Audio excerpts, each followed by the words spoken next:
오늘은 출애굽기 14장 21절에서 22절 말씀입니다. 모세가 바다 위로 손을 내어민데 여호와께서 큰 동풍으로 밤새도록 바닷물을 물러가게 하시니 물이 갈라져 바다가 마른 땅이 된지라. 이스라엘 자손이 바다 가운데 육지로 행하고 물은 그들의 좌우의 벽이 되니. 아멘. 그래서 이제 어제는 이스라엘 진 앞에 행하던 하나님의 사자가 옮겨 그 뒤로 행하며 구름 기둥도 앞에서 그 뒤로 옮겼고 애굽 진과 이스라엘 진 사이에 이르러 서니 저편은 구름과 흑암이 있고 이 편은 밤이 광명함으로 밤새도록 저편이 이 편에 가까이 못하였더라. 그래서 이제 원래는 이스라엘 백성 앞에서 그 천사와 구름 기둥이 이끌고 있지 않았습니까? 인도하고 있지 않았습니까? 그런데 이집트 군대가 뒤쫓아오자 그 천사와 구름 기둥이 이스라엘 백성의 그 뒤로 옮겨서 이집트 군대가 손도 못 대게 지켜주었다는 겁니다. 그래서 이집트 군대는 어둠이 가득해서 한 걸음도 이스라엘 백성들한테 접근할 수 없었다는 것입니다. 21절 모세가 바다 위로 손을 내어 민데 여호와께서 큰 동풍으로 밤새도록 바닷물을 물러가게 하시니 물이 갈라져 바다가 마른 땅이 된지라. 그래서 이제 모세가 어떻게 합니까? 하나님께서 말씀하신 대로 모세가 순종해서 모세가 손을 바다 위에 뻗칩니다. 모세가 손을 뻗치니까 그 온 밤에 밤새도록 하나님께서 어떻게 하시냐면은 그 바닷물을 물러가게 하십니다. 강한 동풍이 불게 해서 그 바닷물이 물러가게 하셔서 그래서 이제 마른 땅이 되게 하십니다. 그래서 그 물이 홍해 바다가 갈라지게 된 것입니다. 그래서 이제 간단하게 설명을 드리자면은 우리나라 같은 경우에는 뭐 간조 만조 해가지고 이제 물이 이제 간조 때는 뭐 물이 빠져가지고 이제 뭐 길이 딱 드러나서 그 길로 뭐 섬에 들어가고 막 그러지 않습니까? 근데 이제 만조 때는 다시 이제 물이 많아져가지고 수위가 올라가서 이제 길이 이제 다 잠겨가지고 못 걸어가고 막 그렇지 않습니까? 그거는 이제 간조 만조 우리나라에 있는 건 그건데 지금 출애굽기에 나오는 것은 그런 게 아닙니다. 간조 만조 이런 게 아닙니다. 이런 게 아니고 하나님께서 밤새도록 동풍을 부르셨다는 것입니다. 저희가 전번에 말씀드렸다시피 세숫대에다가 물을 받아놓고 드라이기를 강풍에다 놓고 이렇게 계속 하면 어떻게 됩니까? 물이 양쪽으로 갈라집니다. 그거랑 똑같은 원리인 것 같습니다. 과학적으로 볼 때는. 그래서 하나님께서 밤새도록 강한 동풍이라고 했습니다. 강한 동풍이 불게 하십니다.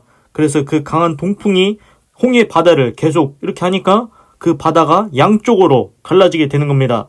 그래서 이제 그 물이 갈라져서 마른 땅이 드러나게 된 것입니다. 이것은 이제 과학적으로 봐도 이해가 되지 않습니까? 이론적으로도 충분히 가능한 일입니다. 그런데 강한 동풍을 불 수 있는 분은 사람은 할 수 없고 오직 하나님만 그렇게 강한 동풍을 불어서 갈라지게 할 수 있다는 것입니다. 그리고 이제 제가 여기서 신기한 걸 찾았는데 그 큰 동풍으로 강한 동풍을 부르셨다고 했지 않습니까? 근데 이런 구절이 있습니다. 성경에 하나님께서 바람을 자기의 사역자로 삼으시고 하나님께서는 바람을 이용하시는 게 많으신 것 같습니다. 그래서 그 예전에 그 이집트에서 하나님께서 재앙을 내리실 때 메뚜기를 다 불러드렸지 않습니까?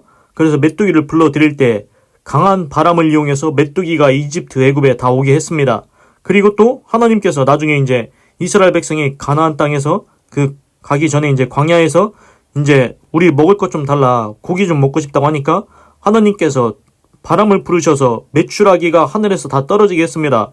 그것처럼 하나님께서는 바람을 이용해서 이제 역사하시는 일이 있는 것 같습니다. 그래서 오늘도 보시면 하나님께서 큰 동풍을 부르셔서 그 홍해 바다에 밤새도록 동풍이 불어서 그 물이 갈라져서 마른 땅이 드러나게 하셨습니다. 22절 이스라엘 자손이 바다 가운데 육지를 행하고 물은 그들의 좌우의 벽이 되니. 그래서 이제 이스라엘 백성들이 그 바다를 어떻게 건넙니까? 바다 물 위를 건넌 게 아니고 바다 물을 갈라서 그 마른 땅으로 건너가게 된다는 것입니다. 그래서 이제 이스라엘 백성이 건너갈 때 그 마른 땅으로 건너갈 때 그 물이 벽같이 섭니다. 벽같이 오른쪽에도 물벽이 있고 왼쪽에도 물벽이 있는 것입니다. 물로 된 벽을 살면서 본 적이 있습니까? 그 수족관에 가면은 유리로 이제 막아놔서 볼 수는 있긴 한데 이거는 그런 게 아닙니다. 유리가 없는데도 그 물이 물 양쪽으로 오른쪽과 왼쪽에 벽처럼 서 있는 것입니다. 손만 뻗으면은 물고기가 잡히지 않겠습니까? 손만 뻗으면은 그 물속에 물고기가 있습니다. 그것처럼 하나님께서 동풍을 부르셔서 그 홍해 바다를 물벽같이 세우셔서 마른 땅으로 이스라엘 백성을 건너게 하셨습니다. 그래서 제가 생각할 때는 이것은 인간으로서는 전혀 생각할 수도 없습니다. 상상할 수도 없습니다. 이런 일은 상상할 수도 없는 일입니다.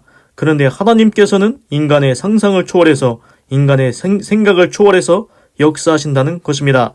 그리고 설령 그것을 생각했다 하더라도 상상을 했다 하더라도 누가 감히 그 물을 가를 강한 바람을 불러오겠습니까? 사람은 그렇게 강한 바람을 불러올 수 없습니다. 그런데 하나님만 그 강한 바람을 불러오셔서 그 홍해 바다를 가르신 것입니다. 하나님의 능력이 있어야 홍해물을 가를 수 있는 것입니다. 그래서 이스라엘 백성이 그 홍해 바다를 가르고 그 양옆으로 물이 벽이 되어서 그 마른 땅으로 건널 때 어떻게 생각했겠습니까? 어떻게 느꼈겠습니까? 이야, 이거는 진짜 대단하다. 이야, 우리가 이렇게 마른 땅으로 건너. 이야, 양쪽에 물이 벽에 대해서 우리가 그냥 건너가네. 이건 진짜 신기하다. 이야, 대단하시다. 하나님이 이렇게 말하면서 걸어갔을 것 같습니다. 그래서 이제 우리 인생에도 보면은 내가 생각할 때 이거는 진짜 이거는 안 된다. 이거는 아무리 해도 안 될 것 같다. 그리고 이거를 설령 그런 방법이 있다 해도 그걸 사람이 할 수 있겠냐? 이렇게 생각하지 않습니까? 첫 번째는 무엇입니까? 이거는 인간의 힘으로 안 된다. 내 힘으로 안 된다. 내 능력으로 노력으로 안 된다. 이런 일들이 있다는 것입니다. 그런데 하나님을 신뢰하면, 하나님을 의지하면, 하나님께 기도하면 만약 하나님의 뜻이 있다면 그것을 하나님께서 이루어 주신다는 것입니다. 하나님께서 해결해 주신다는 것입니다.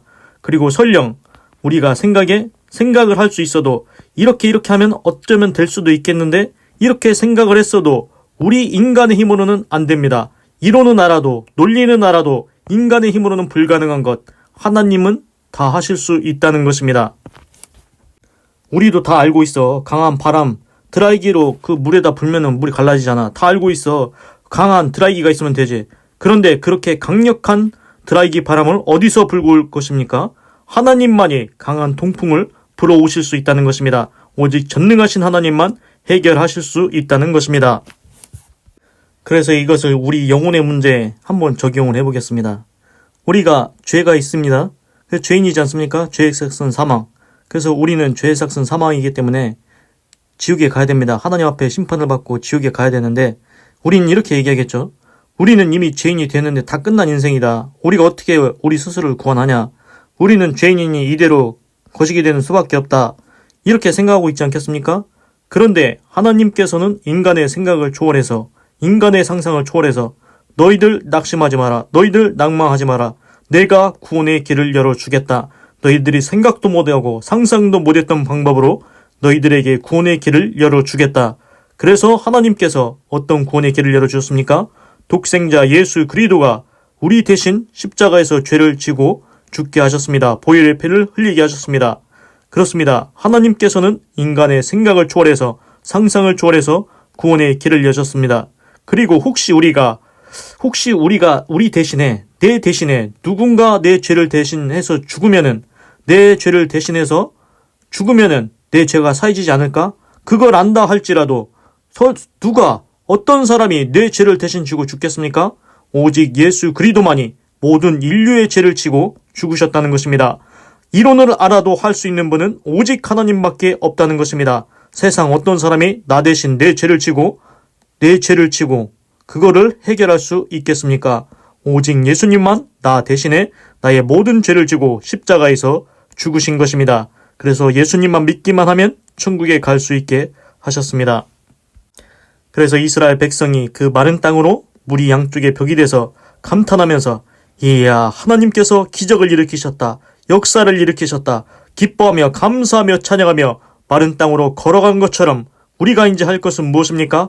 하나님께서 우리에게 죄의 종에서 벗어날 수 있는 구원의 길을 열어주셨다. 천국문에 들어갈 수 있는 구원의 길을 열어주셨다.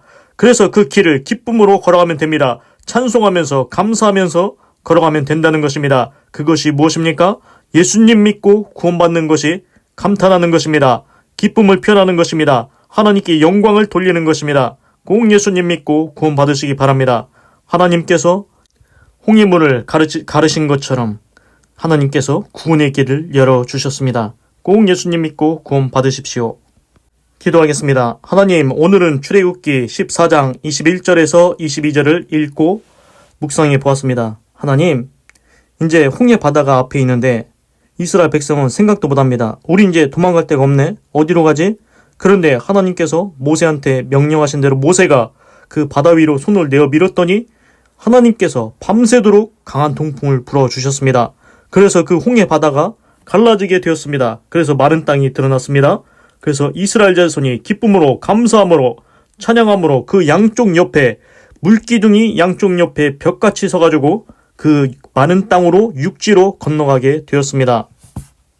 하나님, 하나님께서는 인간의 생각과 상상을 초월해서 역사하십니다. 하나님, 우리 인생에도 이런 일들이 있을 수 있습니다. 내 힘으로, 내 노력으로, 내 능력으로 안 되는 일, 세상에는 많습니다. 하나님, 그럴 때 좌절하고 낙심하는 것이 아니고 오직 하나님께 기도하고 신뢰하고 의지하게 하시옵소서. 그러면 하나님께서 역사하실 줄 믿습니다. 홍해를 가르신 하나님이 어떤 기적을 못 일으키시겠습니까? 하나님의 뜻만 있다면, 그것이 하나님의 뜻에 합당하다면 하나님께서 해결해 주시고 이루어 주실 줄로 믿습니다. 하나님, 그리고 무엇보다 더 중요한 것은 하나님께서 우리 영혼을 구원하기 위해서 구원의 길을 열어주셨다는 것입니다. 예수 그리스도가 십자가에 못 박혀 죽으심으로 보혈을 다 흘리심으로 그 피로 우리 모든 죄가 사해졌다는 것입니다. 그래서 구원의 길 꼭 예수님 믿고 구원받게 하여 주시옵소서. 이미 하나님께서 기적을 일으키셨습니다. 홍해 바다가 갈라지게 하셨습니다. 이제 거기로 걸어가기만 하면 됩니다. 똑같습니다. 하나님께서 구원의 길을 이미 열어주셨습니다. 그렇습니다. 이제는 예수님만 믿으면 된다는 것입니다. 하나님, 그게 그렇게 어려운 일입니까? 예수님 믿는 게 그렇게 어려운 일입니까?